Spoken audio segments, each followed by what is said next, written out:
Bueno, vamos a ver ahora un ejemplo de una ecuación rígida resuelta con estas fórmulas de diferenciación hacia atrás.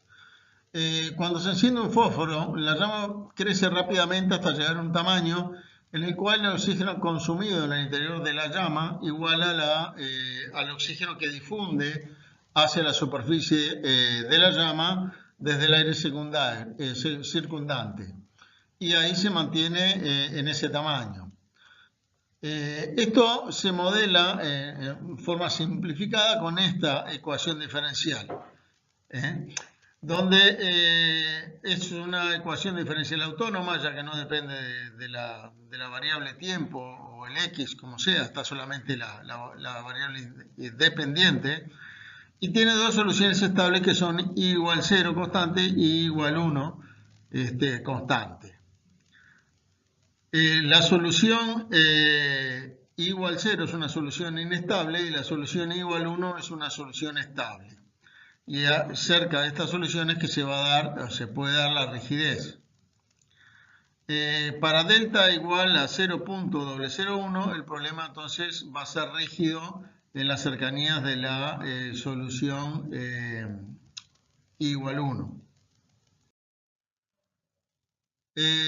Con Roger-Cutta-Felber, entonces con el método Roger-Cutta-Felber en intervalo de 0 a 2000, acá se ve la gráfica, y se hacen 541 pasos que implican al menos 3246 evaluaciones de la función para calcular todos esos pasos.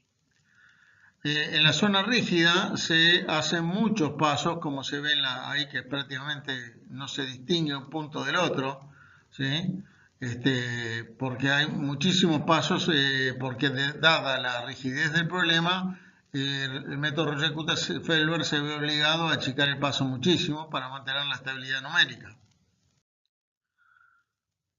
Si esto se resuelve usando la rutina ODE con tipo STIP, o sea, usando una fórmula de diferenciación hacia atrás, en el mismo intervalo solo se hacen 80 pasos, lo cual implica apenas 160 evaluaciones en la función, ya que sería un paso, una evaluación para el predictor y otra para la corrección.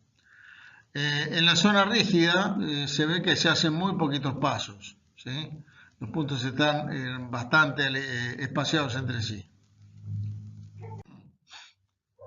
Bueno, otro tipo de fórmulas de métodos de resolución de ecuaciones diferenciales se basa en derivadas superiores de la función que no aparecen en la ecuación.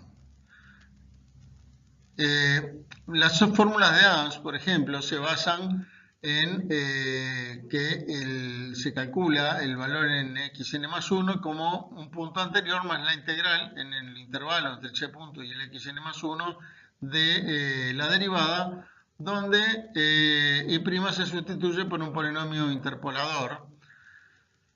Pero para una cantidad dada de puntos, un polinomio interpolador de Hermite sería mucho más preciso que uno de Lagrange.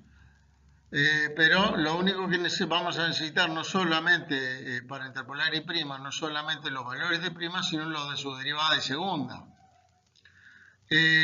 Pero las derivadas de y segunda se pueden calcular a partir de la jacobiana de la función de la ecuación diferencial como j por y' más la derivada de la función respecto de x.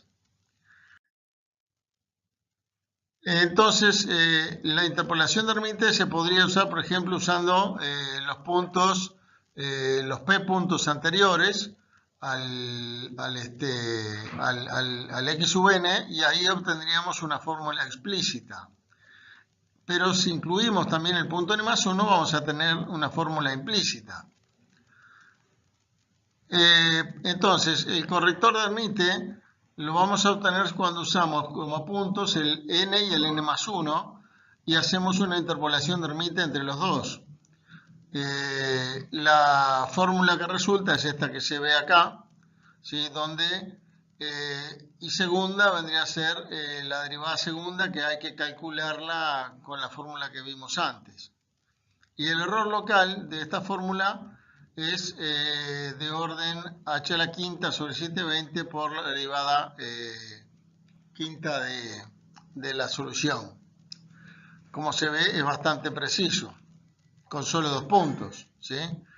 Si se plantea el problema T, se puede ver que es estable para todo HJ negativo este corrector.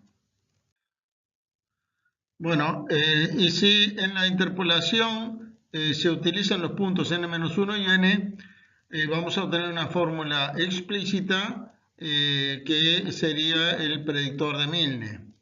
Y esta es la fórmula correspondiente. El error local es este, como es de costumbre, el error es mayor en el predictor que en el corrector, por ser una fórmula implícita y que no incluye al punto n+1. Fíjense que estas fórmulas entonces solamente utilizan información de 2 puntos y sin embargo el error de trucación es de orden h a la quinta, como si utilizaran muchos más puntos en un método de Adams, por ejemplo. Se pueden, a partir de estas estimaciones, a estas fórmulas de error del predictor y del corrector, se pueden derivar estimaciones de error similares a las que vimos para el predictor-corrector. En este caso, el error del predictor nos da 31/30 de la diferencia entre el valor corregido y el predicho, y el error del corrector 1/30 de la misma.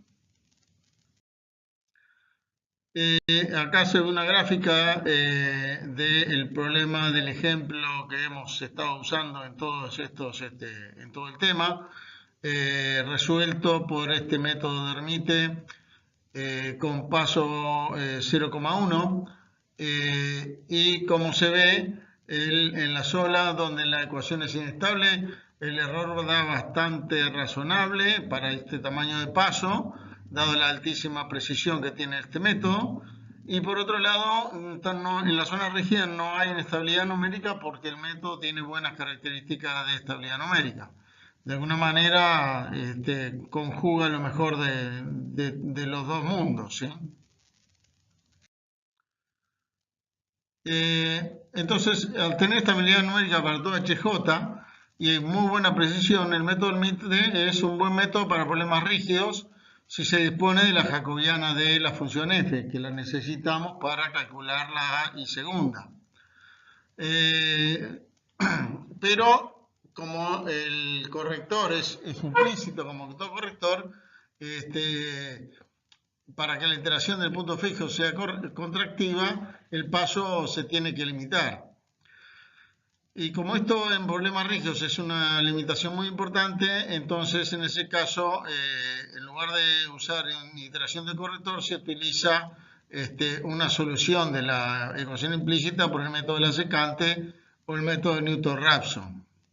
Recordemos que no conviene que haya que hacer más de una iteración en estos casos, porque si no se hubiera sido más conveniente reducir el paso a la mitad, con lo cual el error se divide muchísimas veces y se tiene la misma cantidad de evaluaciones de la función. Acá vemos el ejemplo del fósforo, la ecuación que modelaba el fósforo, calculada con este método Hermite, en este caso con paso fijo 0,5, y como se ve es estable totalmente, la solución da directamente sobre el valor 1, que era la solución constante. No hay en la zona rígida entonces ninguna inestabilidad numérica.